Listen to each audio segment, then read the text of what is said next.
Hi, everyone at ALBC. My name is Reverend Peter Fast, and this is the third video of going through the Book of Esther for Purim. So I got my Megillah here, and we're going to continue. But just before we do, I want to back up a tiny bit and cover a few bases here.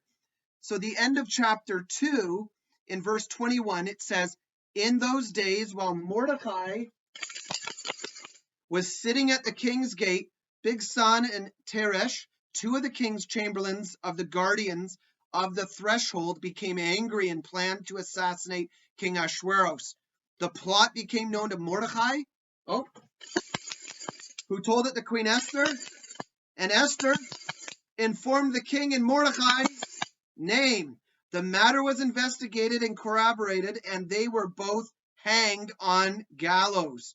It was recorded in the Book of Chronicles in the king's presence. So that's important to the story.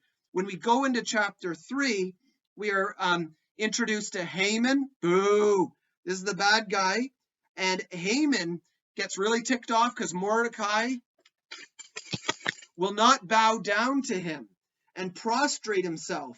So this leads to Haman, boo, going before the king with this evil plot to wipe out the Jewish people. And that starts in verse 8 of chapter 3.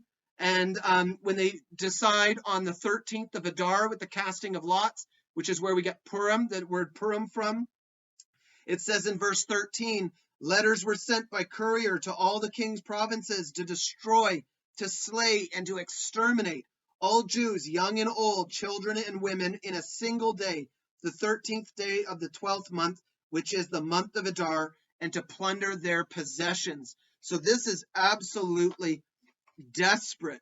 And in chapter 4, Mordecai, he learns of this. And Mordecai, man, I'm not going to get through this.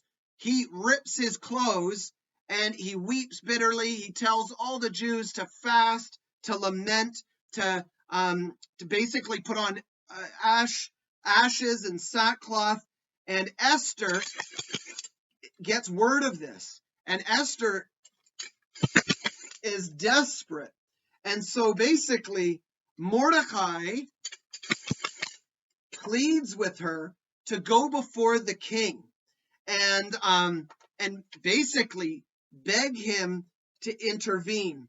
So it says, "Then Esther sent this return and answer to Mordecai, 'Go assemble all the Jews to be found in Shushan and fast for me.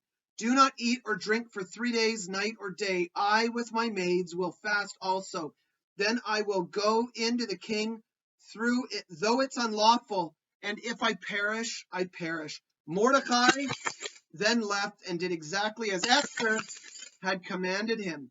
And here's the famous plea from Mordecai to Esther, where he basically says, "For if you persist in keeping silent at a time like this, relief and deliverance will come to the Jews from some other place, while you and your father's house will perish. And who knows whether it was just for such a time as this that you attained the royal position." Basically acknowledging behind the scenes that God had placed her in this position to counter this evil. And it's interesting because in the Hebrew, it can also be taken as not just for such a time as this, but for such a crisis as this. So going into chapter 5, Esther gets all dudded up in her bling, her best dress, makeup, everything. And this really was taking her life into her hands. I mean, this is the king who got insulted. Now, Vashti, the chips were in her favor. She, who on earth would want to go dancing before a whole party with just your crown on and your birthday suit? And so, but this is the king who, when he got offended, had Vashti put to death. And Esther knows that when she goes before him, if he doesn't raise his scepter, she too could end up like Vashti. And so chapter 5, she goes before the king, she gains his favor, and he's basically like, "I'll do anything for you." And she asks for a feast, and she wants Haman, boo, to be a part of that feast. And so this is where the plot is going to thicken.